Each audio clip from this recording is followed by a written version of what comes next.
안녕하세요. 저는 결혼한 지 10년이 넘은 40대 유부녀입니다. 정신없이 살다 보니 어느새 아들도 하나 생기고 결혼한 지도 벌써 10년이 넘었네요. 한 살 한 살 먹을수록 느끼는 거지만 시간이 참 빠른 것 같아요. 남들은 다들 어떻게 사는지 모르겠지만 저는 지금까지 제 결혼 생활에 나름 만족하면서 살았어요. 물론 매일 행복하고 즐거운 일만 있었던 건 아닙니다. 하지만 저는 다 참을 수 있었습니다. 제 장점 중 하나가 굉장히 긍정적이라는 겁니다. 저는 항상 힘든 일이 있어도 긍정적으로 생각하면 뭐든지 극복하고 견뎌낼 수 있다고 생각했어요. 사실 저희 어머니가 보통 분이 아니세요. 그럴 만도 한 게 저희 시어머님은 시골에 사시다 시아버지와 결혼하시면서 서울에 올라오셨거든요. 당시에 정말 수중에 돈 한 푼 없이 서울에 올라오셨대요. 그랬으니 안 해본 일이라고는 없이 하루도 쉬지 않고 열심히 일만 하셨다고 하시더라고요. 와중에 아들 둘까지 낳아 키우느라 정말 뒤돌아볼 정신 없이 앞만 보고 열심히 사신 거죠. 젊은 제가 보기에도 정말 대단하신 게 그렇게 힘들게 사셨으면서도 아들 둘을 아주 잘 키우셨어요. 저희 남편이 장남이고 바로 아래에 서방님이 계신데요. 둘 다 서울대를 나왔거든요. 현재 저희 남편은 대기업을 다니고 있고 서방님은 의사예요. 그러다 보니 시부모님께서는 자식에 대한 자부심이 엄청나십니다. 입만 여시면 항상 아들들 자랑을 하셨어요. 어쩜 둘 다 그렇게 총명한지 내가 장사하느라 바빠서 공부 한번 들여다봐 준 적이 없는데 둘 다 모의고사만 봤다 하면 전교 1등이었다니까. 그뿐이야. 성격까지 좋아서 반장도 한번 놓친 적이 없었지. 평소 시부모님 두 분은 티격태격 하시다가도 아들들 이야기만 나오면 아주 죽이 척척 맞았어요. 저번에도 똑같은 이야기 하셔놓고 또 하시는 거예요? 제 귀에 아주 딱지가 붙겠어요. 우리가 부모라고 해준 것도 없는데 자기들끼리 알아서 저렇게 잘 자라줬으니 너무 대견해서 그렇지. 맨날 만날 때마다 시부모님이 같은 이야기를 반복해서 하시는 통에 동서는 한 번만 더 들으면 100번째라고 농담까지 하곤 했어요. 저는 그런 시부모님이 이해가 됐습니다. 하나도 아니고 둘 다 서울대를 나왔으니 얼마나 대견하시겠어요. 남들은 고액 과외며 학원이며 다 보내도 힘든 일인데 둘 다 학원도 한 번 안 다니고 알아서 훌륭하게 자라줬으니 그럴만도 했죠. 저랑 형만 대단한가요? 어머니 둘째 며느리도 모의고사 전국 수석에다가 서울대도 수석으로 들어왔잖아요. 아이고, 우리 둘째 며느리 대단한 거야 당연히 알지. 한 집에 하나 나오기도 힘든 서울대 출신이 우리 집에는 셋이나 있는 데다가 의사 둘이나 있으니 내가 아주 어깨가 으쓱한다니까. 남편 서방님 동서까지 모두 다 서울대 동문이었어요. 거기다가 동서는 서방님과 같은 대학병원 의사였습니다. 저도 어디 나가서 꿀리는 사람은 아닌데 시댁에 가면 아무래도 좀 소외되는 느낌이 들었어요. 그럴 때마다 남편과 시아버지가 제 편을 들어주었습니다. 엄마, 큰며느리는 음대 나왔잖아. 음대는 사람도 별로 안 뽑는 거라 훨씬 더 들어가기 힘든 거야. 그럼 우리 큰며느리 피아노 앞에 앉아있으면 아주 우아한 게 천사가 따로 없지.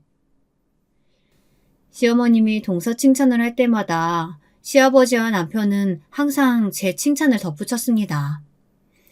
남편도 시아버지도 다 저를 생각해서 하신 말씀이겠지만 저는 그게 오히려 더 민망했어요. 괜히 제 이야기를 꺼내서 시어머니가 한마디씩 던지시는 게 저는 더 싫었거든요. 음대야 집에 돈 좀 있으면 개나 소나 들어가는 거 아니야? 그리고 그 큰 돈 주고 굳이 대학까지 나오면 뭘 해? 지금도 하는 거 없이 놀기만 하는데. 어머니도 참 언제적 이야기를 하세요. 제가 서울대는 아니어도 그래도 피아노과 들어갈 때 실기 만점으로 합격한 사람이에요. 시어머니의 말에 당연히 기분이 상했지만 저는 애써 웃어 넘겼습니다. 시어머니도 뭘 모르고 하시는 말이니 거기에 대고 제가 토를 달아봐야 좋을 게 없다고 생각했거든요. 엄마, 무슨 그런 말을 해요. 우리 지영이가 놀긴 왜 놀아? 엄마가 몰라서 그렇지 지영이가 얼마나 대단한 피아니스트인데. 어이씨구, 대단하긴 무슨. 큰 무대에서 연주하는 것도 아니고 매일 집에서 피아노나 띵동거리는 게 무슨 일이라고. 그럴 거면 차라리 피아노 학원이라도 차리는 게 낫지. 애 키우는데 돈이 얼마나 많이 들어가는데 프리랜서는 무슨. 시어머님은 제가 하는 일에 대해 잘 모르시다 보니 제가 하는 일이 돈도 별로 못 벌고 별거 아니라고 생각하셨어요. 사실 저도 굳이 일일이 말씀드리지도 않았고요. 그러다 보니 툭하면 제게 그렇게 빈둥거릴 거면 피아노 학원이나 차리라고 하셨습니다. 어머님 말씀도 일리가 있어요. 제가 듣기로도 요즘 학교 앞에다 학원 하나 차리면 그래도 제법 잘 된다던데요? 동서는 명색이 의사라는 사람이 눈치가 참 없었어요. 시어머니의 잔소리만으로도 피곤한데 그 옆에서 꼭 한마디씩 보태곤 했죠. 지금도 매일 새벽까지 작업하기 바쁜데 학원까지 하면서 신경 쓸 시간이 없어. 하긴 예술하는 사람들 낮에는 핑핑 놀다가 꼭 새벽에 영감 떠오른다고 잠 안 자고 일하긴 하더라고요. 예술가는 무슨, 그래봐야 딴따라지. 이 옆에 내가 어디서 그런 무식한 소리를 하고 있어? 자식들 일이야 다 자기들이 알아서 하는 거지. 왜 며느리가 하는 일까지 일일이 간섭하고 그래? 뭐요? 무식? 이 양반이 며느리들도 있는 앞에서 마누라한테 못하는 소리가 없어. 아이고, 저 옆에 내 입을 아주 단단히 꼬매버리든가 해야지. 그네야, 내가 대신 사과하마. 이게 다 내 탓이다. 무능한 내 탓. 이긴 안 해. 이게 다 당신이 능력이 없으니까 며느리가 날 무시하는 거 아니야. 어머니, 제가 언제 어머니를 무시했다고 그러세요. 이거 봐, 이거 봐. 어른이 한마디 하면 아주 10마디를 한다니까. 이래서 가정교육이 중요한 건데 부모 없는 티가 저렇게 나요. 시어머니는 정말 좋게 이해할래야 이해할 수 없는 분이셨습니다.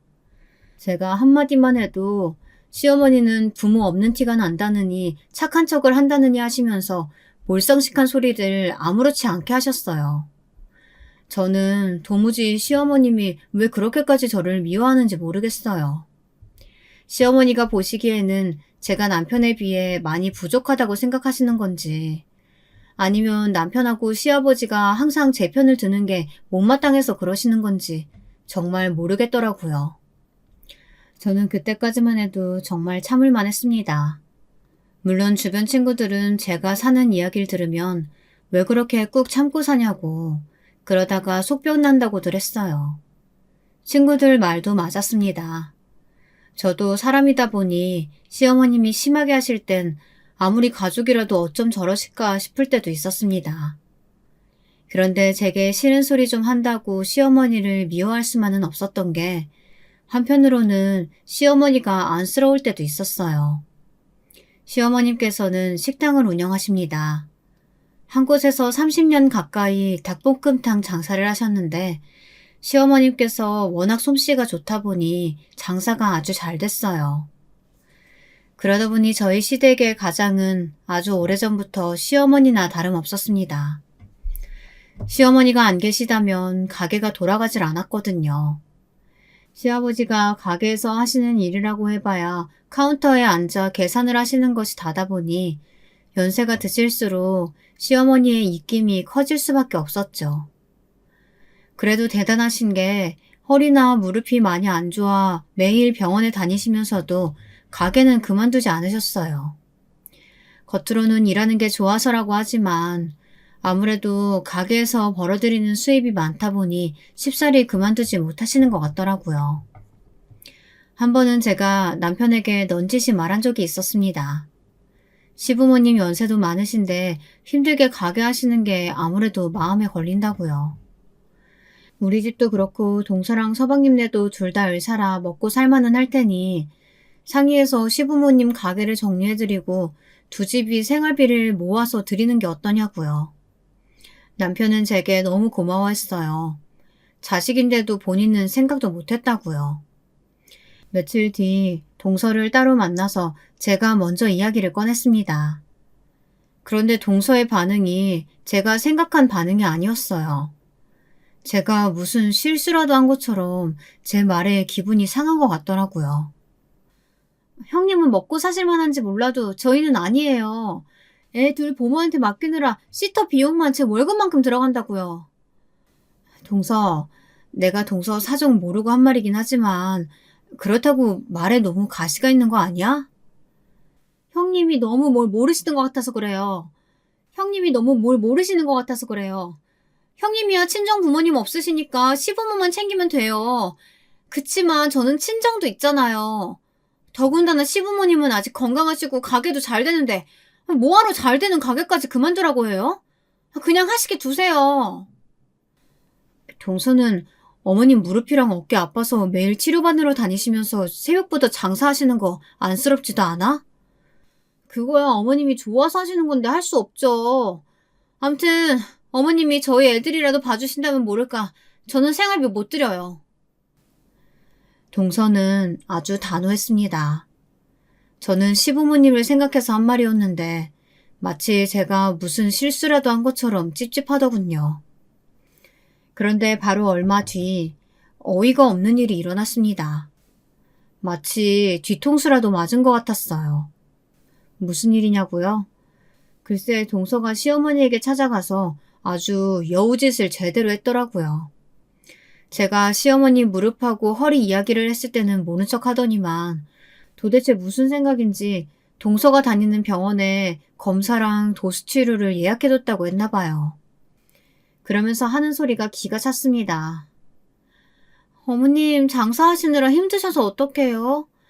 제 마음 같아서는 생활비 척척 드리면서 가게도 그만두시라고 하고 싶은데 제가 아직 능력이 부족해서요. 제가 많이 못 도와드려서 죄송해요. 제가 한 발 늦었지 뭐예요. 동서가 먼저 선수를 친 거 있죠. 그날 시어머니는 동서에게 감동받아 눈물이 다 났다네요. 말이라도 너무 고마워서요. 심지어 시어머니가 동서에게 걱정 말라고 하시면서 당신이 돈 많이 벌어 병원 개업해준다는 소리까지 하셨답니다. 제가 뒤에서 툴툴 걸어봐야 뭐 하겠어요. 이게 다 제가 아둔한 탓인데요. 한편으로는 동서가 대단한다는 생각까지 들었습니다.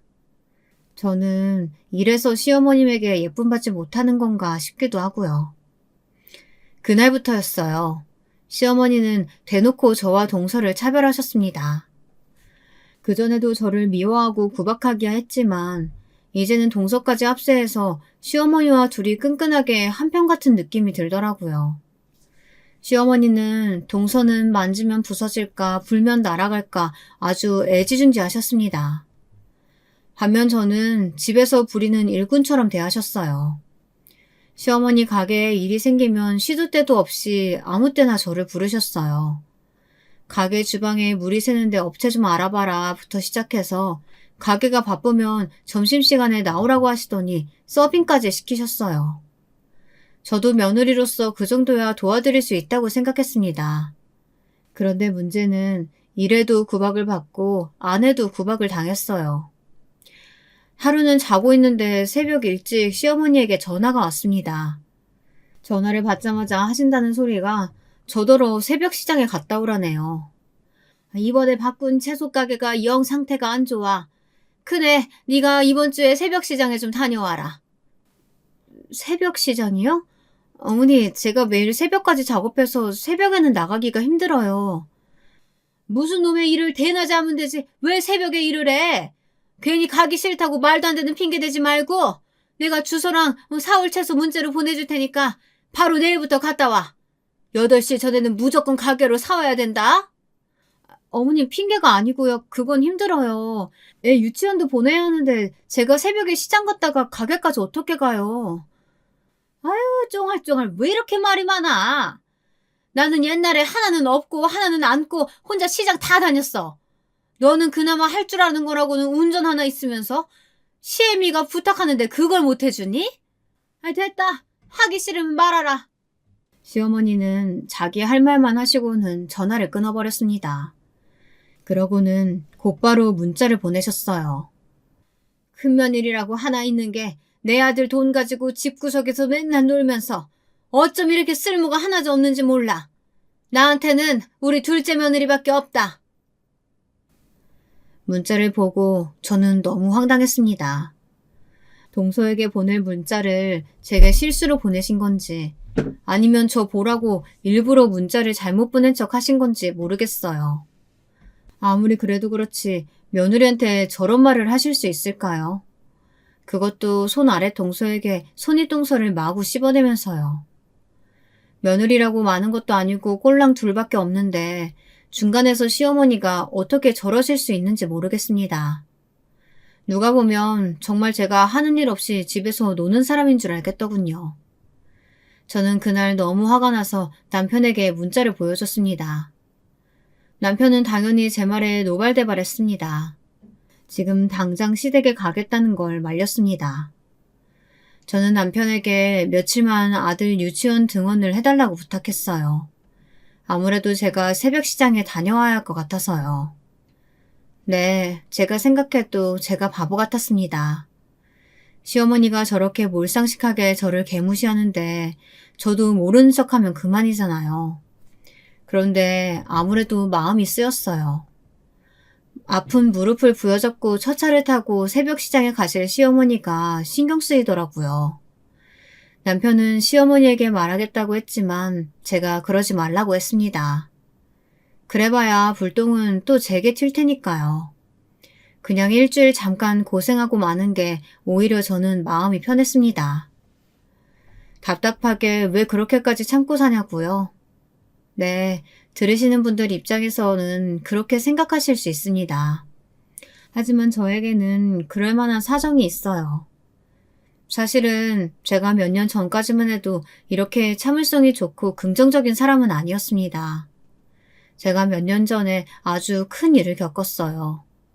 친정 부모님 두 분이 여행을 떠나셨다가 교통사고로 두 분 다 돌아가셨습니다. 지금도 그때만 생각하면 어찌고 버티고 살았을까 싶을 정도로 끔찍했어요.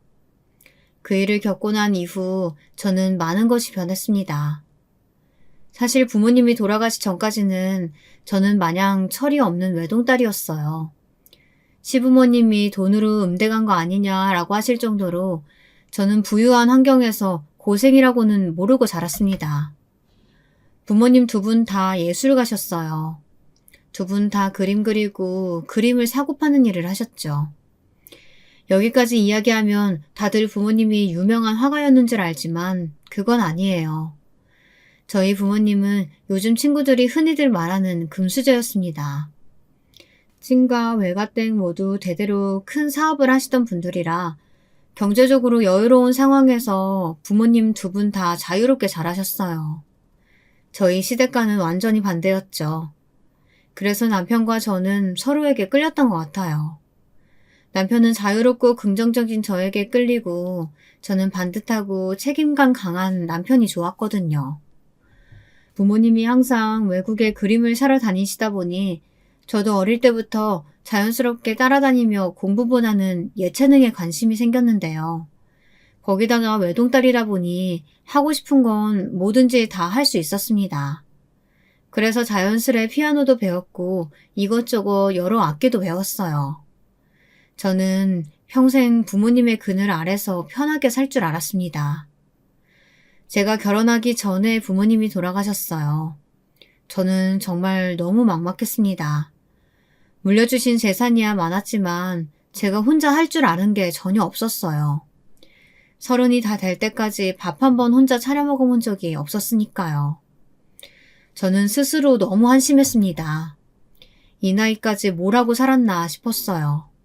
그리고 제가 부모님에게 평생 받기만 했지 해드린 게 아무것도 없더라고요. 저는 부모님이 돌아가시고 나서 거의 반년을 매일 울다가 어느 날 정신을 번쩍 차리고 홀로서기 연습을 했습니다. 그리고 다짐했어요. 부모님이 저에게 해주신 것처럼 저도 새로운 가정을 만들어 좋은 부모, 좋은 아내가 되기로요.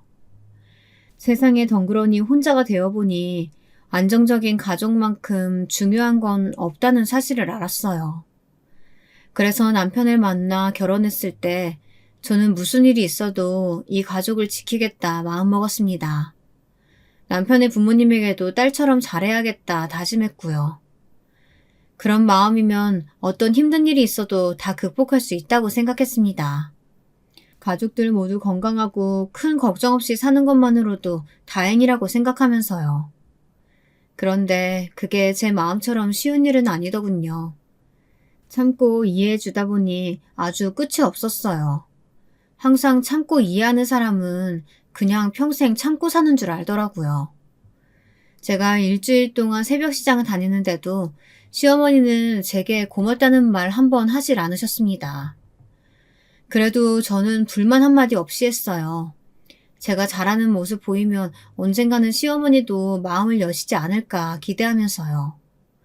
새벽 시장에 일주일 동안 다니면서 친해진 채소가게 사장님이 계셨는데 그분께서 제가 마음에 드셨는지 다행히 다음 주부터는 가게로 배달을 해주겠다고 하시더라고요.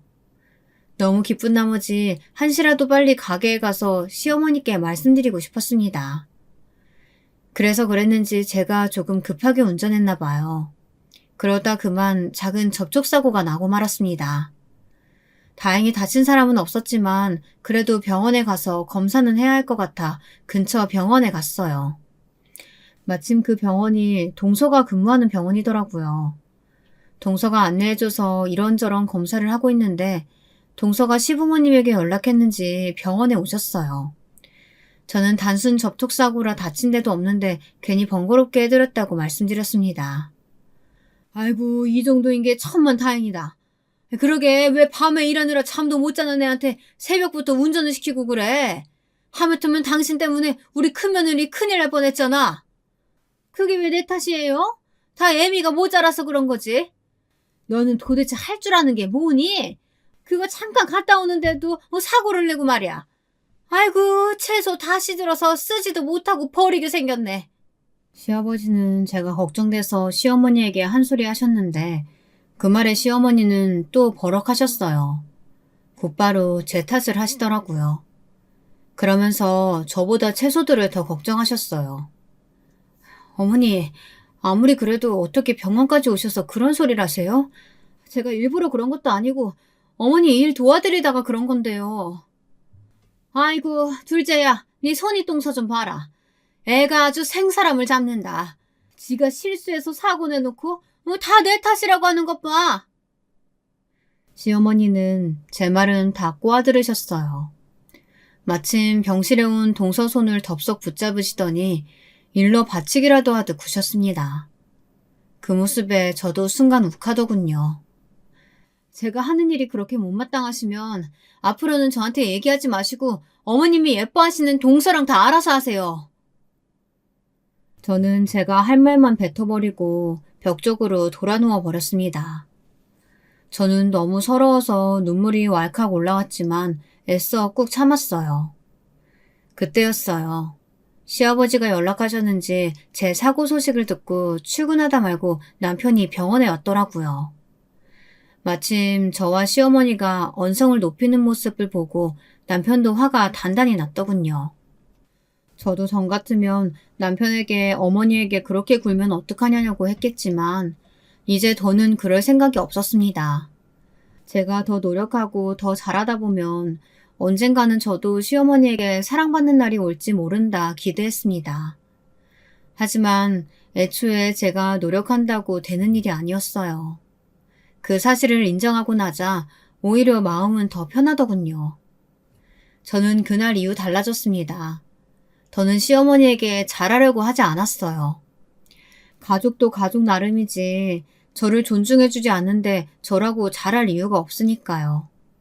남편은 제게 아예 시어머니를 만나지 않아도 된다고 했어요. 하지만 저는 그래도 그건 아니라고 생각했습니다. 남편과 제 사이에 아들도 있잖아요. 그래도 제 아들의 할머니고 남편과 부부로 사는 동안은 어쨌든 남편의 어머니이니 제가 할 수 있는 도리만 딱 하자 싶었습니다. 그래도 아들에게 보고 싶지 않다는 소리까지 들으셨으니 조금은 변하지 않았을까 싶기도 했고요. 역시나 사람은 쉽게 변하는 게 아니었습니다. 저희 시어머니는 그대로였어요. 그날은 시아버지의 생신이었는데요. 시어머니의 얼굴이야 당연히 보기 싫었지만 그래도 저를 항상 걱정하고 챙겨주시는 시아버지의 생신은 챙겨야 하니 저는 불편함을 각오하고 시댁에 갔습니다. 제가 사겠다고 식당을 예약하겠다고 했는데도 시어머니는 그래봤자 내 아들 돈 쓰는 건데 뭐하러 비싸게 밖에서 나가서 밥 먹냐면서 굳이 집에서 음식을 준비하겠다고 하시더라고요. 전에 같으면 혼자 음식 준비하시는 시어머니가 걱정돼서 제가 일찍 갔을 거예요. 동서야 원래 병원이 바쁘다는 핑계로 늦게 왔지만 저는 남편이 늦어도 혼자라도 애 데리고 일찍 가곤 했거든요.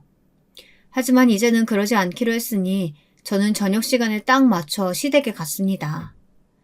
식당을 예약하겠다고 했는데 굳이 본인이 힘들게 음식 준비를 하신다고 하셨으니 어련히 알아서 준비하셨을까 싶어서요. 그런데 저와 남편이 도착해서 들어서자 시어머니 입술이 불쑥 튀어나와 있더군요. 아주 단단히 기분이 상하신 것 같았어요. 시아버지 생신상 차리는데 며느리가 코빼기도 안 보이고 아주 팔자가 좋구나. 어머, 어머님이 다 차리신다고 해서 저는 그냥 와서 먹기만 하면 되는 줄 알았죠. 어차피 동서도 아직 안 왔네요, 뭐. 저는 지금까지 결혼 생활하면서 한 번도 시어머니에게 하지 못했던 말을 툭툭 편하게 했습니다. 별것도 아닌데 눈치 보지 않고 하고 싶은 말 다 하니 속이 다 시원하더군요. 하지만 시어머니가 그런 제 말을 듣고 절대 가만히 계실 분이 아니었죠. 둘째야 의사인데 병원 일이 얼마나 바쁘겠니? 하긴 집에서 매일 편하게 노는 네가 뭘 알겠어. 저는 시어머니가 하시는 듣기 싫은 소리는 이제 더는 듣지 않기로 했습니다. 그 말 자체가 제게는 스트레스니까요. 시어머니가 뒤에서 뭐라고 계속 하시는데 저는 대꾸도 안 하고 그냥 바로 주방으로 들어가 버렸어요. 그리고 시어머니가 만들어 놓은 음식들을 손으로 집어먹으며 간을 봤습니다. 아우 짜. 어머니도 연세 드시나 봐요. 어째 간이 다 짜네요? 평소 시어머니가 제게 했던 행동과 똑같이 했습니다. 항상 제가 반찬을 하고 있으면 옆에 와서 손으로 쏙쏙 집어드시며 짜네 다네 항상 말이 많으셨거든요. 얘는 갑자기 멀쩡한 음식 가지고 왜 꼬투리 잡고 난리야? 짜긴 뭐가 짜다고 그래? 아버님, 매일 먹는 밥이랑 고기 질리지 않으세요? 제가 오면서 아버님 좋아하시는 회랑 대게 샀어요. 우리 이거 먹어요. 아유, 안 그래도 회가 딱 땡겼는데. 역시 나 생각해주는 건 우리 큰며느리밖에 없다니까. 저도 여우짓이라는 걸 안 해봐서 그렇지 하려고 마음먹으니 술술 나오더군요. 시어머니가 기껏 고기며 반찬이며 다 해놓으셨는데 제가 일부러 초를 쳤습니다. 시아버지가 좋아하는 음식들을 미리 포장해왔어요. 그랬더니 시아버지는 시어머니가 차린 음식은 거들떠도 안 보시고 제가 포장해온 음식만 드셨습니다. 그 모습이 시어머니 눈에 곱게 보일 리가 없었죠. 큰애, 너는 대게가 얼마나 비싼데 그걸 사오니? 아무리 대기업이라도 월급쟁이 월급이 뻔한데 도대체 살림을 어떻게 하는 거냐? 이 대게 어머님 아들 돈으로 산 거 아니고요. 제가 번 돈으로 산 거니까 마음 편히 드세요. 아이고, 그깟 피아노 두드려서 번 돈이 얼마나 된다고. 정말이지. 말 같은 소리를 해야 대꾸도 하는 거지. 저는 시어머니와 이야기를 나누다 보면 답답해서 아주 속이 뒤집어졌습니다. 지금까지 어떻게 참고 살았나 싶을 정도로 이제는 참아지질 않더군요. 제가 한마디 더 하려고 하는데 마침 동선애가 들어왔어요. 동서는 아주 상전이 따로 없었어요. 같은 며느리인데도 항상 일핑계를 대며 주인공처럼 나타나서는 음식만 쏙 먹어대기 바빴으니까요. 동서는 시아버지에게 돈 봉투를 건넸습니다. 괜히 마음에 안 드시는 선물보다 돈이 최고라면서요. 그때였어요. 시어머니께서 뜬금없이 저를 쏘아보시더라고요. 시아버지 생신인데 설마 너는 선물도 없이 대게가 끝이니? 그럴 리가요.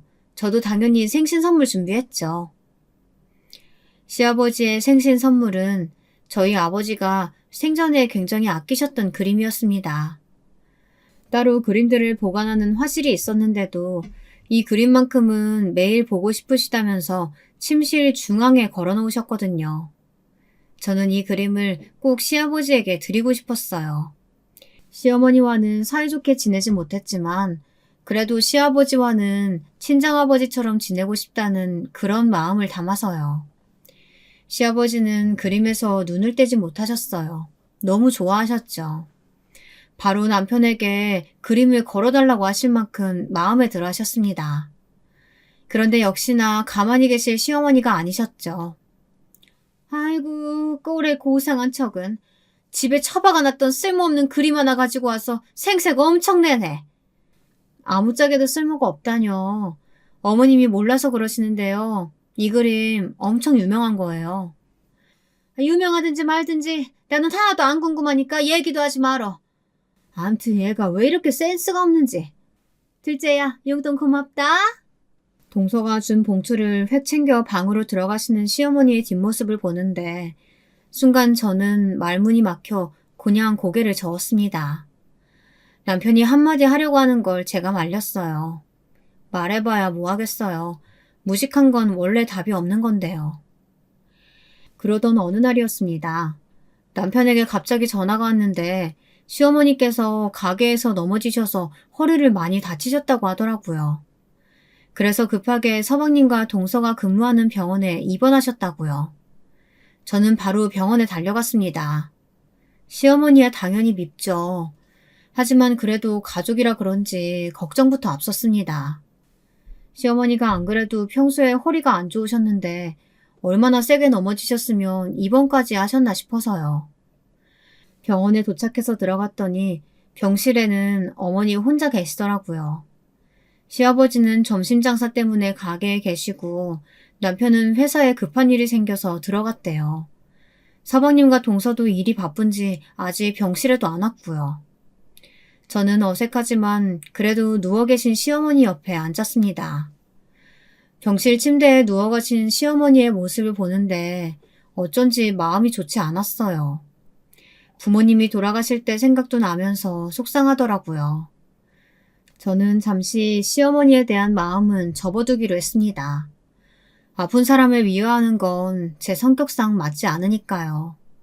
시어머니는 이것저것 검사를 받으시더니 결국 디스크 수술을 했습니다. 그래도 가족 중에 의사가 둘이나 있으니 빠르게 진행이 돼서 수술 경과가 좋으셨어요. 수술이 끝나고 며칠 입원해야 해서 간병할 사람이 있어야 했습니다. 시아버지께서 하시겠다고 하셨는데 아무래도 그건 아닌 것 같아 간병인을 알아보고 있었죠. 그러던 중 시어머니께서 생각지도 못한 말을 하시더라고요. 간병을 제가 해줬으면 좋겠다고 하셨어요. 저도 처음엔 제가 부려먹기 좋아서 이러나 싶었습니다. 그런데 시어머니가 웬일로 쭈뼛 망설이면서 이야기를 하시더라고요. 너도 알겠지만 내 성격이 보통 까다로워야지. 모르는 사람하고는 불편해서 난 하루도 못 있어. 네가 좀 힘들겠지만 그래도 난 네가 같이 있어줬으면 좋겠다. 시어머니의 말에도 남편이랑 시아버지는 당연히 간병인을 쓰라고 했어요. 워낙 말도 많고 탈도 많으신 분이니 제가 고생할 걸 잘 아니까요. 그런데 제가 마음이 쓰이더라고요. 자존심 강하신 분이 제게 직접 이야기를 하셨는데 모르는 척 외면하기 힘들었어요. 그래서 일주일 동안 제가 간병을 했습니다. 저도 지금은 생각해보면 왜 그랬을까 싶어요. 시어머니와 같이 병원에 있으면서 정말 많이 싸웠거든요. 아픈 사람이 밥도 잘 안 먹고 자꾸 가게 걱정만 하시니 옆에서 잔소리를 할 수밖에 없더라고요. 물론 싸우기도 많이 싸우고 고생도 했지만 그래도 한 가지 좋았던 건 시어머니와 많이 가까워졌다는 겁니다. 그전에는 제가 아무리 노력해도 시어머니와 가족 같은 느낌이 들지 않았었는데요. 일주일 같이 먹고 자고 했더니 많이 친해진 것 같았어요. 그런데 그것도 역시나 제 착각이었나 봅니다. 시어머니는 그냥 제가 만만해서 그래서 간병인으로 곁에 둔 거였어요. 왜 그렇게 생각하냐고요? 시어머니는 태어나고 나오시자마자 원래대로 돌아가셨거든요. 예전이랑 똑같이 저를 대하시더군요. 그날은 시어머니께서 퇴원하시고 처음으로 가족들이 모이는 날이었어요. 그날도 나가서 맛있는 거 먹자고 했는데 시어머니는 또 본인이 상을 차리겠다고 하셨어요. 100번 말해봐야 뭐 하겠어요. 항상 본인이 하겠다고 하신 대로 해야 속이 편하신 분인데 말이죠. 저는 아직 몸도 성치 않으신 분이니 서운한 마음들은 잠시 접고 일찌감치 시댁에 갔습니다. 음식 준비하시는 시어머니를 돕기 위해서요. 상은 거의 준비가 다 되고 이제 밥만 푸면 되는데 갑자기 시어머니가 제게 주걱을 달라고 하셨어요. 밥은 본인이 풀 테니 저더러 국이나 갖다 놓고 자리에 앉아 있으라고 하시더라고요. 저는 별 생각 없이 시어머니의 말대로 국을 상에 가져다 놓고 앉아 있었습니다. 그런데 밥그릇을 가지고 오신 시어머니가 상에 밥그릇을 하나씩 놓는데 뭔가 이상했습니다. 시아버지와 남편 그리고 제 아들과 시어머니 밥까지 모두 다 하얀 쌀밥이었는데 제 밥은 뭔가 누런색이더라고요. 누가 봐도 밥통에 눌러붙어 있던 누룽지 같았어요. 아니면 하루 지난 밥이거나요. 제가 기분이 상해 말없이 빤히 밥그릇을 쳐다보고 있으니 그제야 시어머니도 제 시선을 느끼셨는지 민망하다는 듯이 웃으시더라고요. 시어머니는 별일 아닌 것처럼 구셨지만 순간 저는 너무 서러워서 눈물이 왈칵했습니다. 아무리 밥이 부족해도 그렇지 어떻게 자기 자식도 아닌 며느리한테 그런 밥을 줄 수가 있을까요? 제 상식으로는 당연히 남의 자식이 더 어렵고 불편한 건데 어쩜 저렇게 티가 나게 행동하시는 건지 저는 이해가 되질 않았습니다. 제 표정이 아무래도 너무 안 좋아 보였는지 남편이 벌떡 일어나서 제 앞에 있던 밥그릇을 잡았습니다. 그때였어요. 남편의 행동에 시어머니께서 갑자기 수저를 들더니 상을 탁 소리나게 내리치더라고요. 아이고, 밥이 다 똑같은 밥이지. 밥상 머리에서 뭐가 이렇게들 말들이 많아. 됐어. 먹기 싫으면 내놔. 내가 먹을 테니까. 시어머니의 호통에 순식간에 정적이 흘렀습니다. 저는 말없이 그냥 제 앞에 있는 밥을 꾸역꾸역 먹었어요. 남편은 연신 제 눈치를 살폈지만 제 기분은 나아질 기미가 없었습니다. 너무 화가 나고 짜증이 나는데 도무지 이 마음을 어떻게 표현해야 할지 모르겠더군요. 시어머니의 말이 틀린 건 아니죠. 밥이야 다 똑같은 밥이니까요. 하지만 왜 하필이면 그 누런 밥을 저에게 주신 건지 생각을 곱씹을수록 기분은 점점 더 나빠졌습니다. 그때였어요. 일 때문에 늦는다고 했던 동선의 식구들이 왔더라고요. 조금 전 상황을 모르는 동서와 서방님은 시댁에 들어오자마자 맛있는 냄새가 났다면서 밥부터 달라고 성화였습니다. 퇴근하고 오느라 너무 배가 고프다고요. 그런데 잠시 뒤 어이없는 일이 벌어졌습니다. 제가 잠깐 화장실을 다녀온 사이 시어머니께서 식탁에 새로 상을 차리셨더라고요. 저도 모르게 식탁 위에 밥그릇에 눈이 갔습니다. 분명 밥이 없다고 했는데 어떻게 저렇게 빨리 상을 차리셨나 싶어서요. 동서와 서방님 그리고 조카들이 먹고 있던 밥그릇을 보고 저는 순간 이성을 잃고 말았습니다. 분명 새로 밥을 하시는 걸 본 적이 없는데 어디서 나왔는지 하얀 새밥 4그릇이 식탁에 탁 올려져 있더라고요. 밥 없다고 하셨잖아요. 이 밥은 뭐예요? 제가 살다 고작 밥 때문에 이런 소리 할 날이 올 줄은 몰랐습니다. 제 말에 시어머니가 더 당황하시더군요. 아무리 그래도 일하고 온 사람들한테 묵은 밥을 줄 수는 없잖아. 거기다가 내 허리 멀쩡하게 고쳐준 의사 선생님들인데. 알고 보니 진짜 동서와 서방님 밥은 따로 남겨놓으신 거였어요. 저는 정말 순간 눈물이 왈칵했습니다. 하지만 이대로 울어버릴 수는 없었어요. 저는 눈물을 꽉 참았습니다. 그리고 시어머니를 쏘아보았어요. 와, 정말 대단하시네요. 어머니 병실에 누워서 발가락만 까딱하실 때 제가 옆에 있었어요. 근데 저한테 어떻게 이렇게 하세요? 저는 그대로 시댁을 나와버렸습니다. 다른 가족들이 따라 나오는 게 보였지만 저는 쏟아지는 눈물을 참을 수가 없어 도망치듯 집으로 와버렸어요. 그리고 정말 굳게 마음먹었습니다. 앞으로 시어머니와는 절대 상종하지 않겠다고요. 그렇게 시간이 흘렀습니다.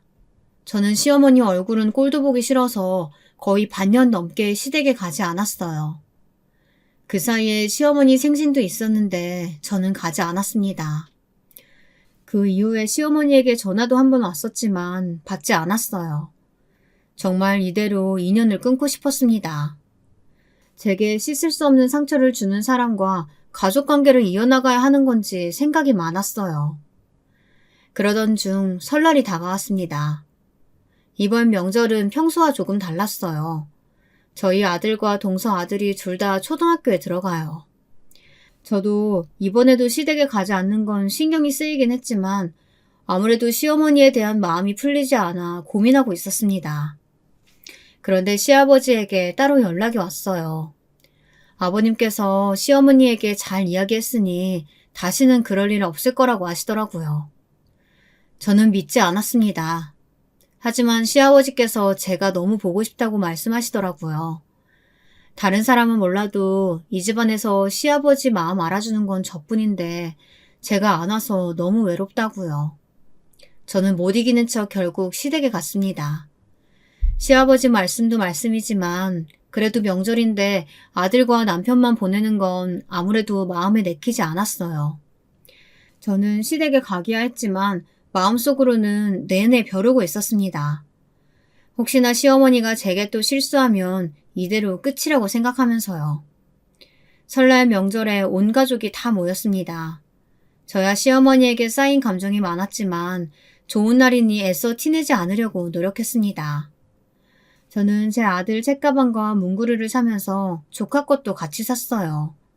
저는 별거 아니라고 생각하고 준비했는데 생각보다 동서와 서방님이 너무 좋아하더라고요. 아무래도 제가 반년을 시댁에 오지 않았으니 동서와 서방님도 애써 분위기를 좋게 만들려고 노력하는 것 같더라고요. 그래도 가방 하나 가지고 좋아해주니 저도 기분이 좋긴 했습니다. 미리 준비하길 잘했다 싶어서요. 그런데 옆에 있던 시어머니가 좋은 기분에 또 초를 치더군요. 둘째네야 둘 다 병원 일로 바쁠 텐데 못 챙길만 하지. 너희 형수야 집에서 매일 노는 사람인데 그 정도야 손윗 사람으로서 당연히 알아서 챙겨줘야지. 사람이 변하면 죽는다더니 역시나 달라진 게 하나도 없었습니다. 제가 반년 동안 오지 않았는데도 시어머니는 똑같았어요. 손주가 둘이나 학교 입학하는데 어머님은 아무것도 안 해주세요? 원래 학교 입학할 때 책가방은 할머니가 사주는 거라고 하던데. 저도 더는 참고만 있지 않겠다고 다짐했으니 시어머니가 기분 상하는 소리를 하시면 바로바로 맞받아쳤습니다. 제가 말대꾸하면 시어머니도 가만히 안 계실 줄 알았는데 웬일로 별말 없이 순순히 넘어가시더라고요.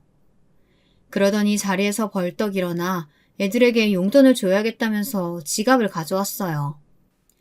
그래, 우리 손주들 둘 다 학교 들어가는데 할미가 가만히 있을 수 없지. 내가 용돈 줄 테니까 둘 다 이리로 와봐. 밝게 웃으시면서 제 아들과 조카를 부르셨어요. 그러더니 애들을 나란히 세워두고 지갑에서 돈을 꺼내더군요. 5만원권 2장을 꺼내서 10만원을 먼저 조카에게 주셨어요. 저는 구두쇠 시어머니가 웬일인가 싶었습니다. 그러더니 제 아들에게도 용돈을 주겠다며 돈을 꺼내셨는데요. 잠시 뒤 제 아들이 바닥에 주저앉아 엉엉 울어버렸습니다. 왜냐고요? 글쎄 시어머니께서 제 아들에게는 10,000원권 딱 한 장만 주신 거 있죠. 왜 얘는 10만원 주면서 나는 10,000원 줘? 할머니 미워. 할머니 세상에서 제일 미워할 거야. 다른 가족들도 갑작스러운 상황에 다 당황해 말문이 막힌 것 같았죠. 제가 미우니 이제는 아예 손주까지 미우신 건지 이제는 대놓고 제 아들까지 조카와 차별하시더군요. 저는 확실히 알았어요. 시어머니와 저는 절대 가족이 될 수 없다는 걸요. 아유 시끄러워. 사내 놈이 뭐가 억울하다고 울어. 이게 다 너희 엄마 탓이니까 너희 엄마한테 따져. 능력도 없는 네 엄마가 할머니 알기를 아주 개똥보다 못하게 하는데 내가 네가 뭘 예쁘다고 용돈을 주니? 시어머니는 이제 아예 무식하게 나가기로 작정을 했는지 애 앞에서 못하는 소리가 없었습니다. 이미 정이란 종은 다 떨어져서 그냥 이대로 아들을 데리고 나오려다가 아무래도 이대로 가기엔 억울하더군요. 저를 함부로 대한 거에 대해서 아주 땅을 치고 후회하게 만들어주고 싶었습니다. 어머니는 제가 하는 일에 대해 그렇게 여러 번 설명했는데도 아직도 제가 어떤 사람인지 모르시나 봐요. 뭐야? 네가 어떤 사람인 줄 굳이 알아야 돼? 시아버지께서 시어머니에게 이제 그만하라고 소리를 지르셨지만 시어머니는 아랑곳하지 않으시고 제게 연신 소리를 지르셨습니다. 보다 못한 남편이 결국 시어머니 곁으로 다가갔어요. 그리고 귀에 대고 뭔가 속삭였습니다. 그런데도 시어머니는 말귀를 못 알아들었는지 왜 귀 간지럽게 귓속말을 하냐고 화를 내시더라고요. 엄마, 모르면 제발 가만히 있어.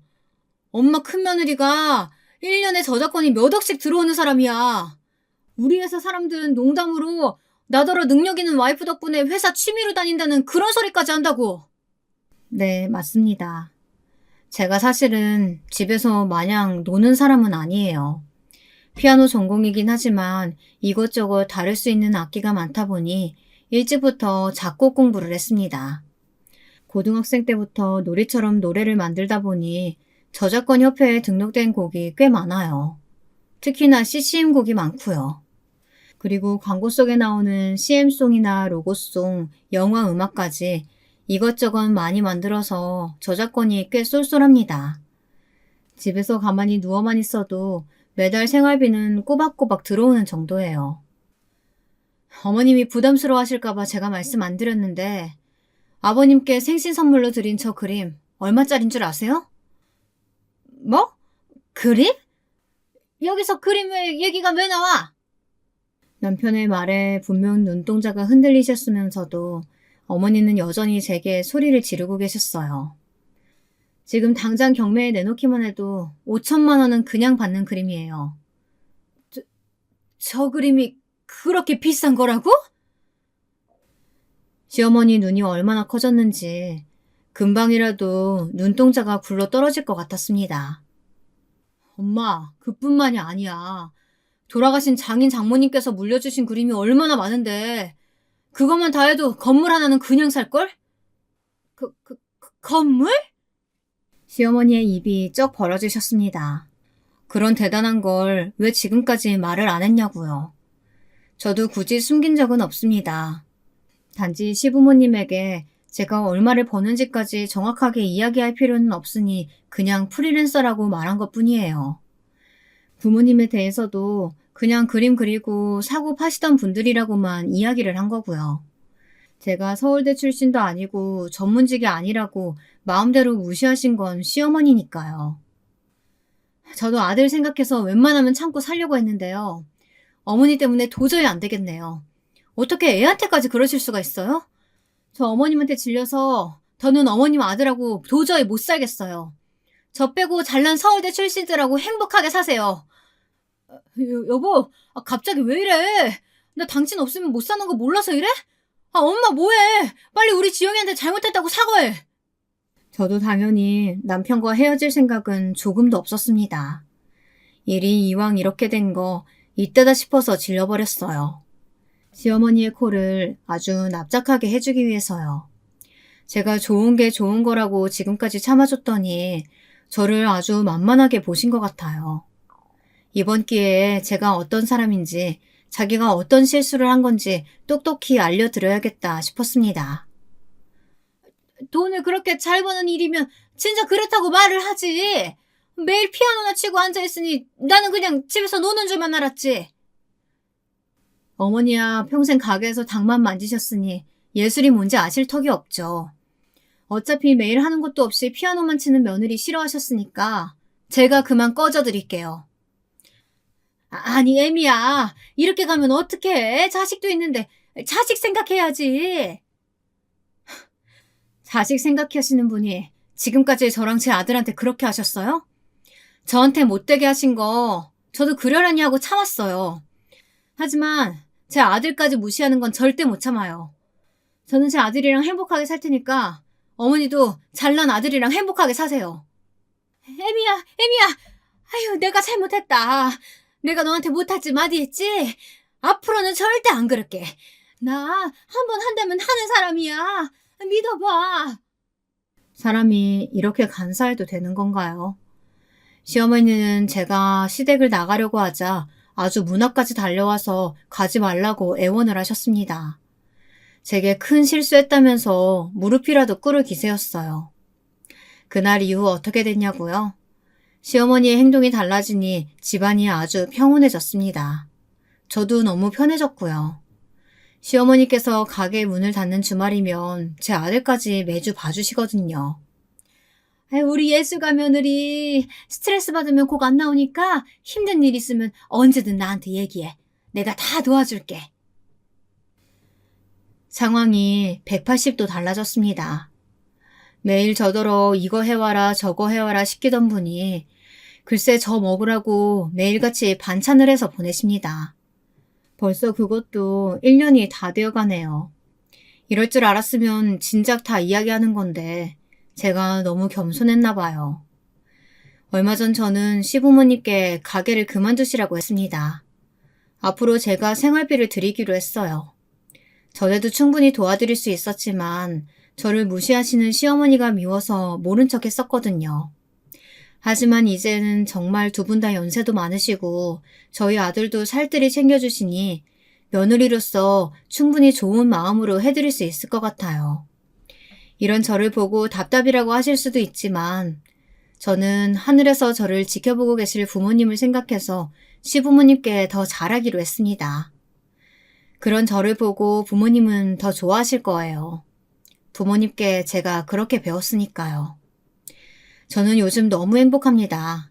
지난날 어떤 일이 있었든 진정한 가족이 되는 우여곡절이었다고 생각해요. 가족이라는 게 원래 매일 지지고 볶고 싸우면서 정드는 거니까요.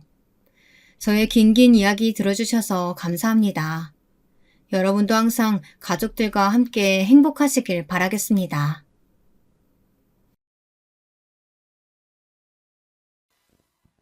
안녕하세요. 저는 슬아의 아들 하나, 딸 하나를 두고 있는 60대 여자입니다. 우리 또래 엄마들은 만나면 다들 자식 자랑하느라 바쁘죠. 우리 아들이 얼마나 좋은 직장에 다니는지, 우리 딸이 얼마나 효녀인지 얘기하면서요. 저는 자식 농사를 망쳤다면 망쳤다고 할 수 있는 사람인데요. 제 딴에는 열심히 키운다고 키웠는데 역시 자식 일은 제 맘대로 안 되나 봅니다. 아마 제 사연을 듣는 여러분 중에서도 애들 낳고 장성할 때까지 키우신 분들이 많으실 텐데 다들 자식들과 화목하게 지내시는지 궁금합니다. 만약 그렇다면 정말 존경하고 부럽습니다. 그럼 제가 왜 자식 농사를 망쳤다고 하는지 한번 이야기를 해볼까 해요. 잘 들어주셨으면 좋겠습니다. 저는 남편과의 사이에서 3살 터울의 아들 1명과 딸 1명을 낳았습니다. 첫째가 아들, 둘째가 딸입니다. 남편은 천성이 좀 게으르다 보니 나가서 일하는 걸 싫어했습니다. 일을 아예 안 한 것은 아니지만 내 식구 먹고 살기에는 한참 부족했죠. 그냥 일용직 비슷하게 일 있을 때 한 번씩 나가서 일하고 귀찮은 날은 그냥 집에서 술이나 퍼마셨어요. 한마디로 경제력이 없었습니다. 그래서 저는 둘째 아이가 걸음마를 떼고부터는 한량 같은 남편 대신에 돈을 벌어와야 했습니다. 남편이랑은 선을 봐서 몇 개월 만에 결혼을 했는데 이런 사람인 줄 알았으면 결혼을 하지 않았을 것입니다. 사람 보는 눈이 없어서 이런 사람과 애를 둘씩이나 낳고 사는 제 자신을 얼마나 원망했는지 몰라요. 처음에는 남편을 고쳐보려고 부단히도 노력을 많이 했습니다. 그런데 사람 천성이 어디 가겠나요? 제가 아무리 울면서 애원을 봐도 남편에게는 그저 잔소리로 들릴 뿐이었습니다. 말로는 알겠다고 하면서도 한쪽 귀로 듣고 한쪽 귀로 흘려버리는 거였죠. 그리고 결혼하고 5년 정도 지났을 무렵부터는 저도 남편을 포기하기 시작했어요. 그때는 이미 질려버려 남편에 대한 애정이 하나도 남아있지 않은 상태였습니다. 돈 못 벌어오는 것도 괜찮으니 그저 아이들 결혼할 때 더도 말고 덜도 말고 평범한 아빠 역할만 해줬으면 좋겠다고 생각했어요. 그래도 아이들은 맨날 집에서 술 먹고 놀기만 하는 아빠가 일하느라 바빠서 얼굴 보기 힘든 저보다는 나았는지 아빠를 잘 따르더라고요. 그나마 아이들이 아빠를 좋아해 주어서 다행이라고 생각했습니다. 그런데 아이들이 학교에 들어가서부터는 남편이 바람을 피우는 것 같더라고요. 솔직히 누가 봐도 확신할 만한 증거들이 많았지만 굳이 들먹이진 않았습니다. 아이들 앞에서 싸우기도 싫었고, 그리고 남편한테 애정이 없어서인지 바람을 피우는 걸 알면서도 별로 화가 나지 않더라고요. 그냥 이런 망나니도 좋아해주는 여자가 있구나 하는 생각에 어이가 없어서 실수만 나올 뿐이었습니다. 도대체 어떤 정신 빠진 여자길래 이런 놈을 좋아하나 궁금하기도 했어요. 나중에는 아예 두 집 살림을 차렸는지 한번 밖에 나가면 집에 잘 들어오질 않더라고요. 아이들은 아빠가 집에 왜 안 오는지 궁금해했지만 대답해줄 말이 없어서 대충 얼버무리곤 했습니다. 그리고 그런 생활을 몇 년 동안이나 계속했습니다. 아이들도 아빠가 없는 것을 익숙해했죠. 그런데 첫째 아이가 중학교에 다닐 무렵 남편은 그 여자와 헤어졌는지 다시 집으로 기어 들어오더군요. 그리고 집에 돌아온 남편은 매일같이 술을 퍼먹고 난동을 피우기 일쑤였습니다. 퇴근하고 집에 돌아가면 남편은 깨진 술병과 먹다 남은 음식들 사이에서 골아 떨어져 있었어요. 나중에는 술값을 안 주니 제 지갑에도 손을 대더군요. 처음에는 아빠가 돌아와서 좋아하던 아이들도 어느 순간부터는 아빠를 점점 멀리하기 시작했습니다. 저는 매일매일 남편이 어질러 놓은 집안을 치우면서 저 인간을 어떻게 하면 좋을까 고민했습니다. 주변에서는 이혼하라고 성화였지만 저는 그래도 나중에 아이들 결혼할 때 혹시나 애비 없는 자식이라고 무시당하진 않을까 하는 생각에 쉽게 결정할 수가 없었습니다. 그런데 남편의 손찌검이 시작되자 저는 더 이상 참을 수가 없었습니다. 언젠가부터 남편은 술만 먹으면 저에게 손을 대기 시작했어요. 아무것도 아닌 일로 제가 자기를 무시한다고 혼자 오해를 하고선 손찌검을 하기 시작했죠. 하지만 저도 보통 성격은 아닌지라 가만히 있지는 않았습니다. 남편이 때리면 저는 발로 차고 남편이 밥그릇을 집어던지면 저는 상을 뒤집어 엎었습니다. 매일매일 집안은 전쟁터였습니다. 그러던 어느 날 또다시 시작된 남편의 손찌검에 반항하며 싸우던 저를 보던 아들이 남편의 손을 붙잡고 싸움을 말렸습니다. 그러자 남편은 아들의 손을 힘껏 뿌리치고 온갖 욕설을 하더군요. 이 애미 없는 호로 자식아, 너는 네 애비도 못 알아보냐? 이제는 너까지 나를 무시한다 이거지? 그래, 너 이 새끼 오늘 나랑 한번 죽어보자. 남편은 아들을 바닥에 쓰러뜨리고는 두들겨 패더군요. 저는 그걸 보고 눈이 뒤집혀져 경찰에 신고를 했습니다. 남편은 경찰에 끌려가는 와중에도 꼬부라진 혀로 계속 헛소리를 하더라고요. 남편이 가고 나서 입술이 찢어져 피가 나고 온몸에 멍이 든 아들을 보니 내가 도대체 무얼 위해서 이 인간을 내치지 않고 살았나 하는 후회가 되더군요. 그래서 저는 결혼한 지 15년 만에 남편에게 이혼을 요구했습니다. 그리고 남편이 이혼을 받아들이지 않았어요. 아마 제가 없으면 술값 내줄 사람도 없어서 그런 거겠죠. 그래서 결국 소송을 통해 이혼을 하게 되었습니다. 남편이 경제력이 없다 보니 당연히 양육권은 제가 가지게 되었고 가진 재산이 워낙 없다 보니 재산 분할할 것도 없었습니다. 남편에게서 받은 몇 푼 되지도 않는 위자료는 나중에 비상금으로 쓰기 위해 통장에 넣어두었습니다. 그리고 저는 작은 방을 하나 구해 아이들을 데리고 살았습니다. 시댁이 같은 동네라 두 번 다시는 저 집 식구들과 마주치고 싶지 않아 일부러 멀리 떨어진 다른 동네로 이사를 했습니다. 그리고 저는 낮에는 회사를 다니고 밤에는 대리운전을 뛰어가며 열심히 애들을 먹여 살렸습니다.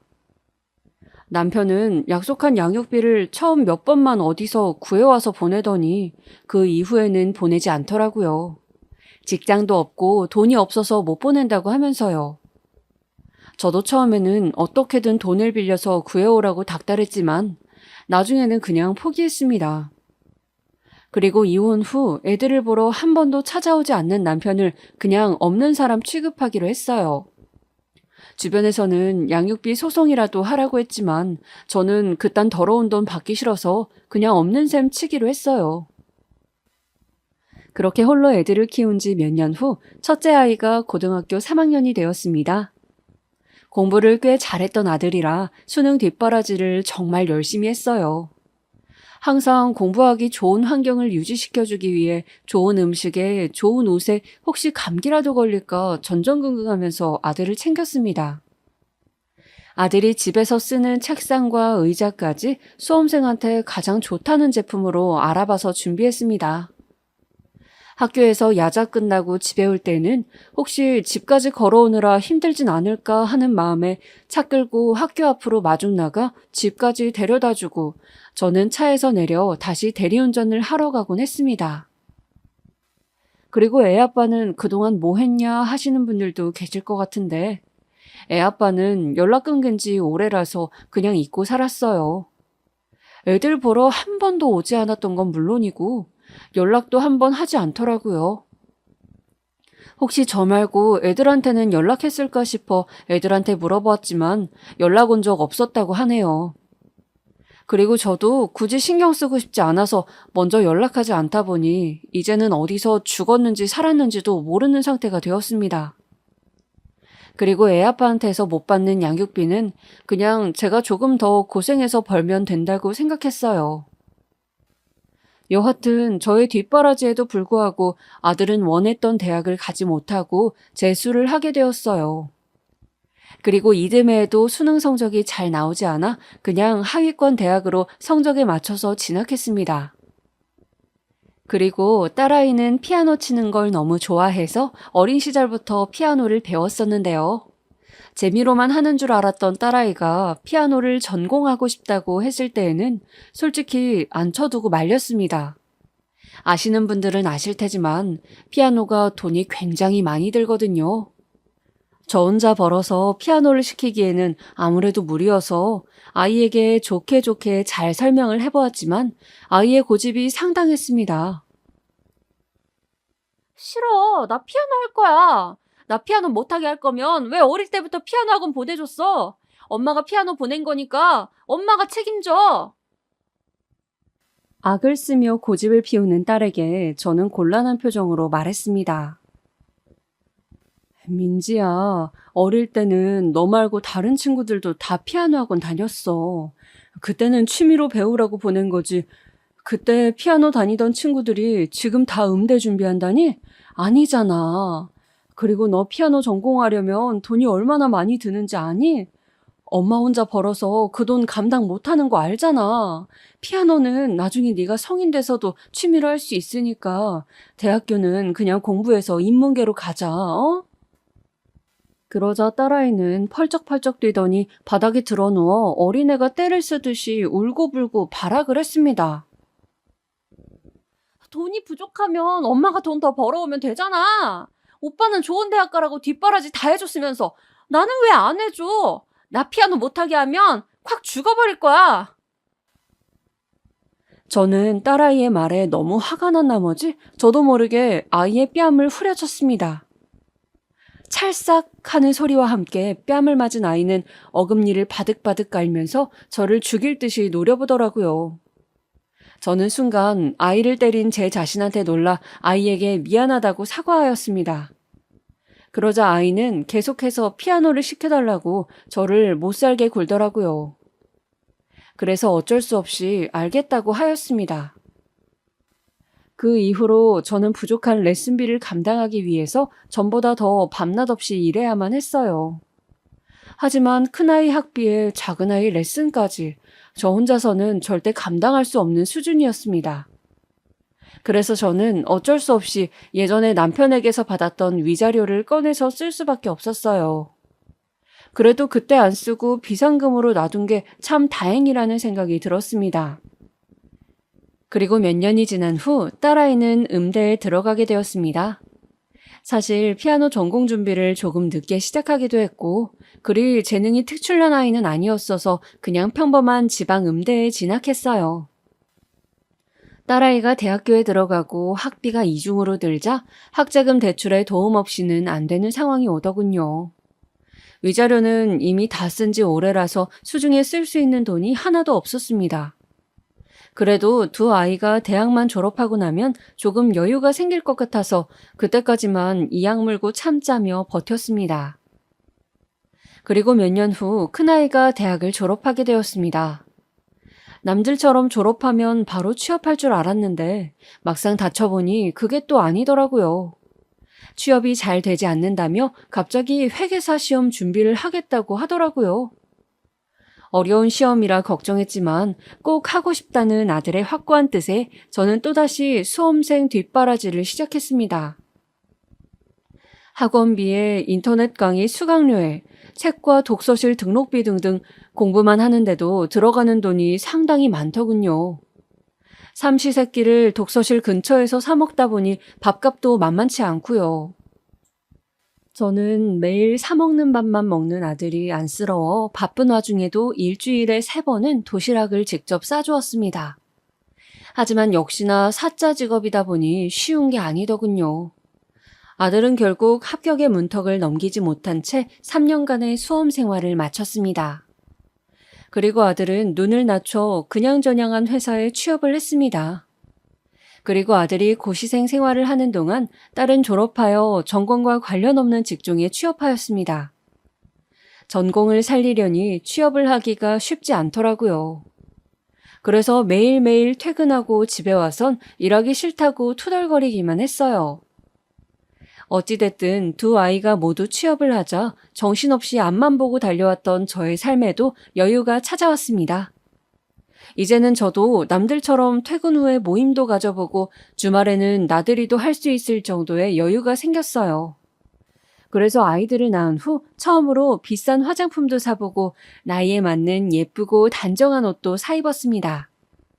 그동안 고생한 저를 위해 이 정도는 해주고 싶었어요. 그리고 미용실에 가서 머리 스타일도 바꾸어 보았습니다. 미용실에 가기 전 거울로 머리를 비추어 보니 저도 모르는 새에 새치가 많이 났더라고요. 어느새 저도 나이를 먹었음을 실감했습니다. 그리고 저는 그제서야 한 푼 두 푼 돈을 모을 수 있게 되었습니다. 그전에는 남는 돈이 없어서 적금도 들지 못했거든요. 나중에 아이들 결혼할 때 조금이라도 보탬이 되고 싶어서 할 수 있는 한 모으려고 노력했습니다. 그리고 얼마 지나지 않아 친정아버지가 돌아가시게 되었습니다. 원래 지병이 있으셔서 오늘 내일 하시던 분이라 사실 저희 자매끼리 몇 년 전부터 아버지의 임종을 항상 준비하고 있었거든요.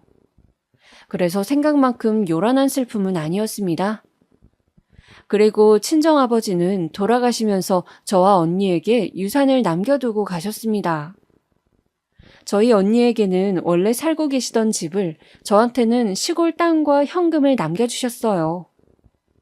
제가 유산을 받은 걸 알게 되자 아이들은 저에게 나눠 가지자며 보채기 시작했어요. 결혼을 앞둔 아들이 이러더군요. 엄마, 할아버지한테 받은 유산으로 나 집 좀 해줘. 내가 집은 대출로 구한다고 하니까 장모님이 눈치 주시잖아. 엄마는 아들이 처갓집에서 눈칫밥 먹었으면 좋겠어? 저는 보채는 아들에게 이렇게 말했습니다. 요새는 다들 반반 결혼한다잖니. 이미 대출 끼고 집 알아보기로 사돈 어른들이랑 얘기 다 끝난 건데 왜 그래? 할아버지 유산은 나중에 나 죽을 때 너희한테 물려줄 거니까 지금은 안 돼. 엄마, 반반 결혼은 없는 집 자식들이나 그렇게 하는 거고, 엄마는 돈도 있으면서 왜 안아준다는 거야? 아휴, 남자체면 다 구겨지게 하네. 저는 아들의 말에 한숨을 쉬었습니다. 어쩜 나이를 먹었어도 저리 철이 없을까요? 저한테 돈 맡겨놓은 것도 아니고 말이죠. 그리고 아들만 이랬으면 얼마나 다행이었을까요? 딸아이까지 저한테 매달리고 졸라댔습니다. 아이들이 며칠 동안 계속 저를 들들 볶은 탓에 결국 지쳐버린 저는 아이들 말을 들어주기로 했습니다. 아들에게는 조그만 아파트를 하나 얻어주고 딸아이에게는 아파트 단지에 피아노 학원을 차려주기로 했어요. 대신 명의는 제 명의로 하고요. 명의까지 달라고 우겨대는 거 그것만은 양보 못하겠다고 했습니다. 어차피 나 죽을 때 다 넘겨주고 갈 거라고 하면서요. 그리고 1년 뒤 아들은 결혼해 그 집에서 살면서 아이를 낳았고 딸은 동네 유치원생 초등학생들을 가르치는 피아노 학원 원장이 되어 있었습니다. 피아노 학원은 그렇게 막 잘 되는 건 아니었지만 그래도 점점 자리를 잡아가고 있는 것 같았어요. 그렇게 아이들에게 집과 학원을 해주고 나자 남은 유산은 얼마 되지 않았습니다. 노후 대비로는 턱없이 모자랐죠. 그래서 저는 한 살이라도 젊을 때 더 벌기 위해 계속 일을 할 수밖에 없었습니다. 그리고 작년 제가 환갑을 맞이한 해였어요. 세월이 흘러 어느새 늙어버린 저는 벌써 환갑이 되어버렸네요. 몇 달 전 마트에서 우연히 만난 초등학교 동창생 친구와 최근까지 연락을 하고 지내고 있었는데 그 친구가 올해 동창회에 저보고 같이 나가자고 하더라고요. 저는 살면서 동창회를 단 한 번도 나가본 적이 없어서 조금 망설여졌어요. 아, 내가 그런 데를 한 번도 안 나가봐서 벌써 50년이나 흘렀는데 가봤자 누가 누군지도 못 알아보는 거 아니니? 제가 이렇게 묻자 친구는 고개를 저으면서 대답하더라고요. 아, 얘는 뭘 그런 걸 걱정해. 아, 그리고 얼굴 좀 못 알아보면 어때? 그냥 동창이구나 하고 재밌게 놀다가 오는 거지. 하여튼 가는 걸로 알고 있는다. 저는 친구의 말에 기분 전환 겸 한번 나가보기로 했어요. 그리고 오랜만에 동창들을 만난다는 생각에 들떠서 가지고 있는 옷 중에서 가장 예쁜 옷을 골라 입고 모임 장소에 나가게 되었습니다. 막상 가보니 어렸을 적 얼굴이 문득 보이는 친구들이 몇 명 있더라고요. 나이 들어 살도 찌고 주름살이 생기긴 했지만 이목구비가 그대로인 친구들을 보니 너무 신기했어요. 그리고 저는 친구를 따라서 빈자리에 앉았습니다. 제가 앉은 테이블에는 남자 동창 한 명이 고기를 굽고 있었어요. 저는 누군지는 몰라도 일단 반갑게 아는 척을 했습니다. 그런데 고기를 굽던 그 동창생이 저에게 인사를 하려고 고개를 들자 저는 깜짝 놀라고 말았어요. 그 진한 눈썹과 또렷한 눈매를 보고 말이죠. 그는 바로 제가 초등학교 시절 짝사랑했던 남학생이었습니다. 그를 보자 어릴 적 추억이 새록새록 떠올랐습니다. 초등학교 6학년 때 반장이었던 그는 또렷한 이목구비 때문에 반에서 인기가 많았어요. 공부도 잘하고 선생님들한테도 이쁨 받는 우등생이었죠. 저는 잘생긴 얼굴 때문도 있었지만 또래 남자아이들과는 달리 또박또박 글씨를 예쁘게 쓰는 그 아이의 모습에 반해 좋아하는 마음을 가지게 되었어요. 하지만 수줍음이 많았던 저는 그 아이에게 제 마음을 표현할 수 없었죠. 결국 초등학교 졸업식 날 아쉬운 마음에 그 아이에게 손편지 한 장을 주고 떠난 게 다였네요.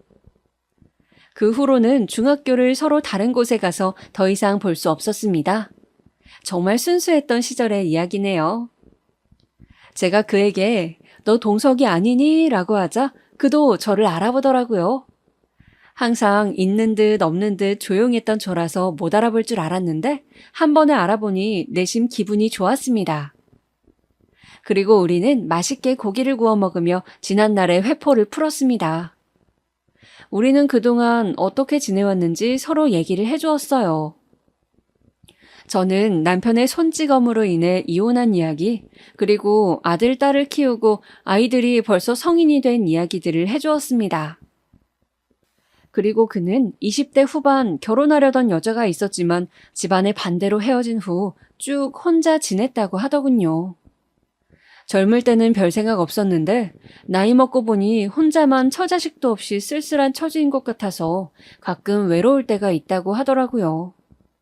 막상 학창 시절에는 쑥스러워서 말도 잘 못 붙였었는데 나이가 들어 다시 만나니 그렇게 대화가 잘 통할 수 없더라고요. 그리고 우리는 모임이 끝나고 다음을 기약하며 헤어졌습니다. 그 이후 저는 그와 자주 연락하는 사이가 되었어요. 이 나이에 마음이 잘 통하는 친구를 만나 맛있는 것도 같이 먹으러 가고 바람도 쐬러 가고 즐거운 한때를 보냈습니다. 그리고 어느샌가 마음속에 은은한 불씨가 타오르는 것을 느꼈고 그렇게 우리는 서로 사랑하는 사이가 되었습니다. 하지만 저는 요즘 만나는 사람이 있다는 것을 아이들한테는 말하지 않았어요. 괜히 나이 먹고 주책이라고 생각할 것 같기도 하고 나중에 재혼을 결심하게 되면 그때 아이들에게 알려야겠다고 생각했습니다. 그리고 저는 그와 행복한 시간들을 보냈습니다. 환갑의 나이에 사랑이 찾아올 거라고는 상상도 못했는데 이 나이에도 소녀처럼 가슴이 설레이더군요.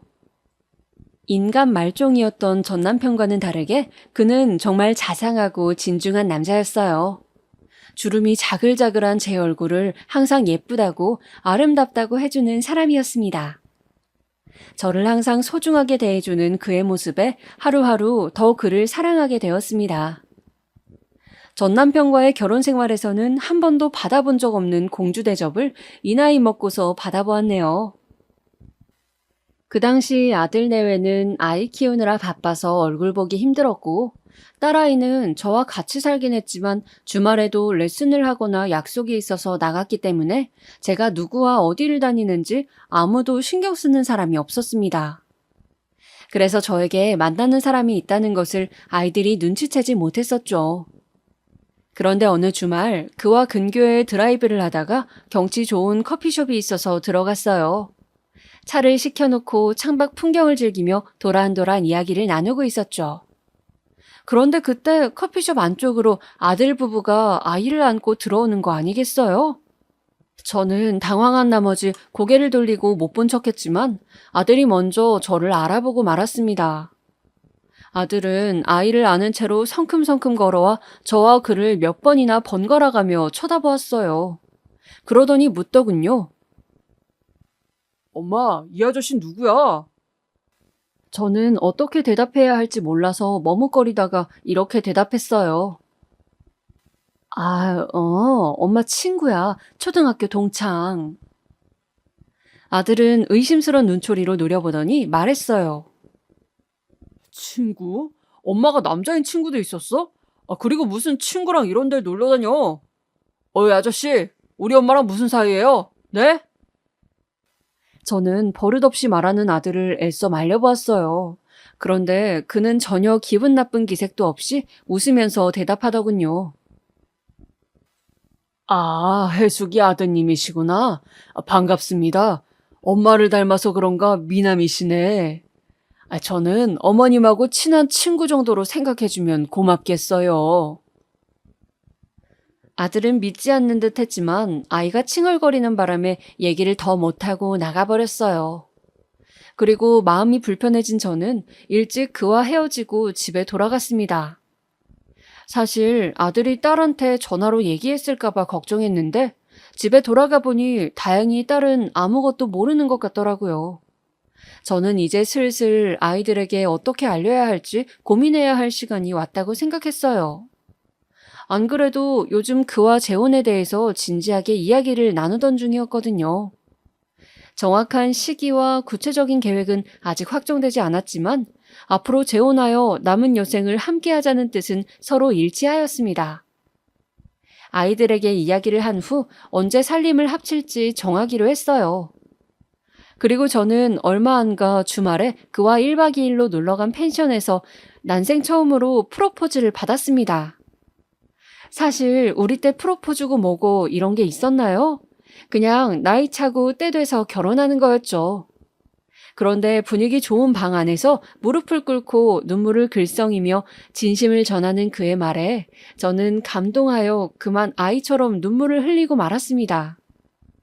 이 사람이 바로 나의 운명의 동반자다라는 확신이 들었습니다. 그리고 저는 그와 즐거운 시간을 보내고 집으로 돌아왔어요. 그리고 돌아와 보니 딸아이가 웬일로 밖에 안 나가고 집에 있더라고요. 딸아이는 제 손에 들려있는 꽃다발을 보더니 추궁하기 시작했습니다. 이거 도대체 누구한테 받은 거냐고요.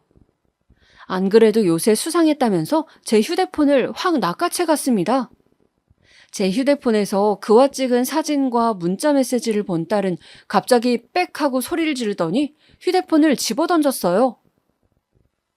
엄마, 이게 뭐야? 미쳤어? 이 아저씨는 도대체 누구야?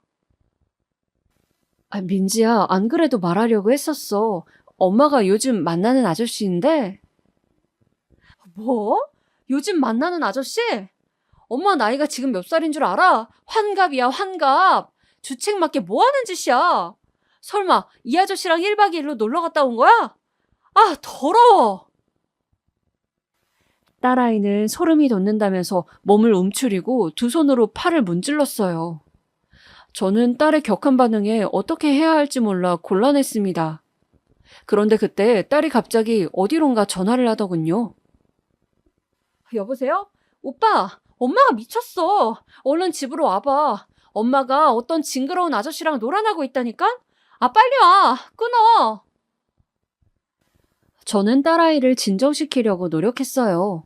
그 아저씨 나쁜 사람 아니라고. 단순히 외로워서 가볍게 만나는 사이 아니니까 오해하지 말라고요. 그런데 딸은 마치 저를 벌레 보듯이 혐오하는 표정으로 쳐다보더라고요. 제가 가까이 가기만 해도 소스라치게 놀라면서 못 오게 했습니다. 그렇게 한참을 딸과 실랑이를 하고 있는데 아들이 집에 도착했어요. 아들은 도착하자마자 소리를 쳤습니다. 엄마, 그때 그 자식 맞지?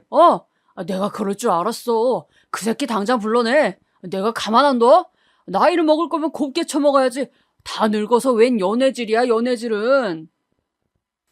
제가 말버릇이 그게 뭐냐며 아들한테 한 소리 하려는데 딸이 바닥에 떨어져 있던 제 휴대폰을 집어서 그이한테 전화를 걸더라고요. 아저씨, 저 아저씨 애인 딸인데요. 지금 저희 집으로 좀 와주셔야겠는데요. 딸아이의 전화에 그이는 큰일이 났다 싶었는지 20분 만에 도착을 하더라고요. 그이가 도착하자마자 아이들은 죄인 취급을 하며 그에게 한참을 쏘아댔습니다. 어이, 아저씨. 우리 엄마한테 접근한 목적이 뭐예요? 예? 솔직히 말해봐요. 우리 엄마 재산 탐나서 그런 거잖아. 아들이 이렇게 말하자 딸도 한마디 덧붙이더라고요. 맞아. 엄마, 요샌 남자 꽃뱀도 있다 그랬어. 이 아저씨 분명 엄마 돈 뺏으려고 그러는 걸 거야. 저는 아저씨 절대 그런 사람 아니라고. 아저씨가 엄마보다 돈이 더 많은데 왜 엄마 재산을 탐내겠냐고. 너희가 생각하는 그런 목적 없다고 열심히 설명했습니다. 그리고 저는 오해하고 있는 아이들에게 진심을 전하기 위해서 아이들 앞에서 눈물로 호소했습니다. 얘들아, 엄마가 그동안 얼마나 힘들게 살았는지 너희들도 모르진 않을 거다. 돈도 안 벌고 바람이나 피우면서 매일 술 먹고 나를 때리는 니들 아빠랑 사느라고 내 가슴에 피멍이 얼마나 들었는지 몰라. 그리고 내가 혼자서 너희들 뒷바라지 하느라고 밤낮 없이 일해가며 내 청춘을 너희한테 다 바쳤단다. 엄마는 그동안 엄마로서의 인생밖엔 없었어. 정말 아등바등하면서 살았다. 김혜숙이라는 여자의 인생은 없었지. 그런데 옆에 있는 이 아저씨가 엄마한테 김혜숙으로서의 삶을, 여자로서의 삶을 알게 해주었단다. 엄마도 이제 너희들 다 키워놓았으니 이제는 나도 여자로 살고 싶어. 이해해주면 안 되겠니? 제가 눈물로 호소하는 동안 조용히 듣기만 하던 아이들은 제 얘기가 끝나기 무섭게 저를 비난하기 시작했어요. 엄마, 뭐? 여자로서의 인생? 엄마, 가서 거울을 좀 봐. 다 늙어서 무슨 주책이야? 엄마가 무슨 이팔 청춘인 줄 알아? 엄마, 남자 없으면 못 살아. 나이 먹고 왜 남자를 만난다고 그래? 엄마 그렇게 밝히는 사람이었어? 딸아이가 마치 저를 문란한 사람인 것처럼 몰아가면서 원색적으로 비난을 하더군요. 제가 해명하려고 하는 찰나 아들이 또 소리쳤습니다. 엄마, 그렇게 그 남자가 좋아? 어? 동네 창피해서 정말. 엄마가 저 아저씨랑 그렇게 붙어 먹으면 내가 창피해서 어떻게 얼굴을 들고 다녀? 어디 가서 우리 하영이 할머니라고 말도 꺼내지도 마. 그리고 우리 때문에 고생했다고? 그 정도는 다른 엄마들도 다 하는 거야. 엄마가 낳았으면 엄마가 책임져야지. 내가 언제 엄마 보고 낳아달라고 그랬어? 저는 아이들의 막말에 충격을 받아 대꾸할 말도 잊어버렸어요. 그러자 그이가 나서서 전부 오해라고 설명했습니다. 진지하게 재혼을 생각하고 있고 너희들이 반대한다면 받아줄 때까지 기다리겠다고 하면서요. 하지만 아이들은 저희의 진심을 알아주려 하지 않고 안 좋은 쪽으로만 생각을 하더라고요. 아들은 그이에게 삿대질을 하며 말했습니다. 아저씨, 제발 소름 끼치니까 말 걸지 마세요. 네? 우리 엄마를 어떻게 꼬셨는지 몰라도 절대 안 넘어가니까 개수작 그만 부리시는 게 좋을 거예요. 지금 내가 살고 있는 집 내가 명의 넘겨받기로 했으니까 눈독 들이지 말고 꺼지세요. 아들은 계속 그이를 돈 보고 접근한 사기꾼으로만 생각하더라고요. 그리고 딸도 마찬가지였습니다. 맞아, 엄마. 아니면 오빠 집이랑 내 학원을 다 우리 명의로 돌려주면 그때 다시 생각해볼게. 그리고 엄마 남은 재산도 우리한테 미리 물려줘. 솔직히 엄마가 저 아저씨랑 살다가 아저씨한테 재산 다 홀랑 줘버리면 우리는 어떡해? 원래 우리 건데 저 아저씨한테 뺏기면 억울하잖아. 그러니까 우리 재산 빨리 내놔. 그리고 혹시 우리 몰래 갖고 있는 재산 있으면 싹싹 긁어서 줘.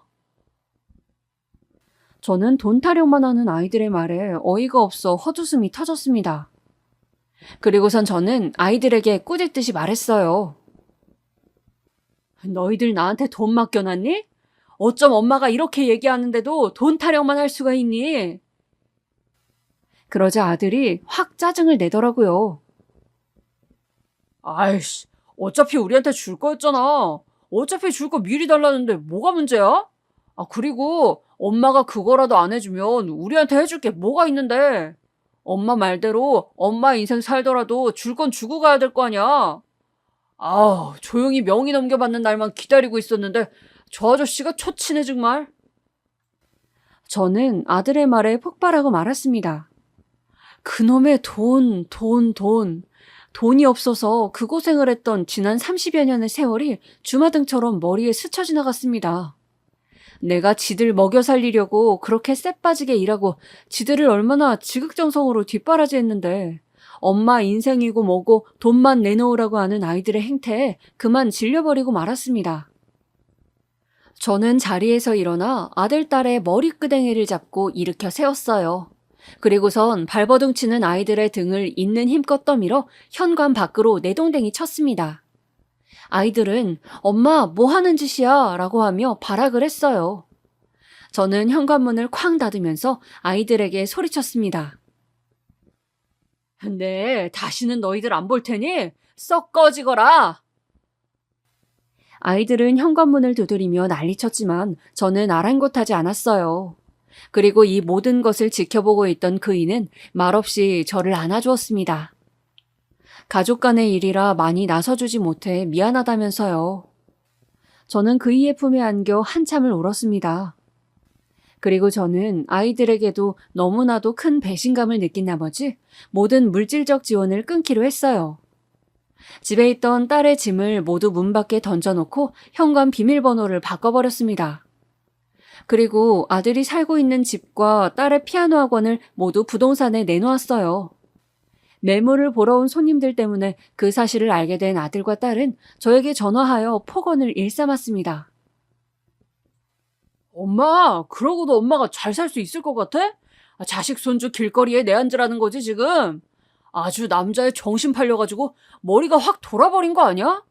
아니, 혹시 치매라도 걸린 거야? 엄마, 학원 내놓으면 나보고 어쩌라는 거야? 엄마가 집에도 못 들어가게 해서 지금 학원에서 먹고 자고 하고 있는데 엄마는 내가 굶어 죽었으면 좋겠어? 진짜 너무한다, 너무해. 그깟 돈 아까워서 나한테 이러는 거야, 지금? 저는 아이들의 전화에 대답도 하지 않고 끊어버렸습니다. 어린 나이도 아니고 둘 다 30대 성인인데 정신머리가 제대로 박힌 인간이라면 지들이 알아서 깨우치겠죠. 그이는 그래도 애들 살 집 한 칸은 있어야 되는 거 아니냐 했지만 저는 이미 독하게 마음먹은 상태였습니다. 여태까지 제가 아이들을 위해 희생한 거 생각하면 밤마다 우라통이 터져 잠을 잘 수 없었습니다. 내가 저런 것들도 자식이라고 내 한 몸 불살라가면서 키웠다니. 이제는 자식 없다고 생각하고 저만 생각하고 살렵니다. 거머리처럼 피만 쪽쪽 빨아먹는 자식들은 없는 이만 못하니까요. 그 이후로 아이들은 툭하면 집에 찾아와 현관문을 부술 듯이 두드렸지만 저는 한 번도 문을 열어주지 않았습니다.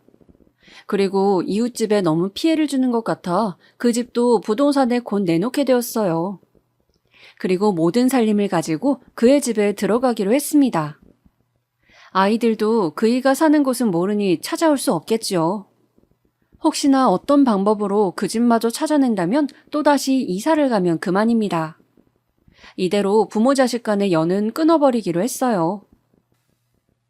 그리고 한 달이 지났습니다.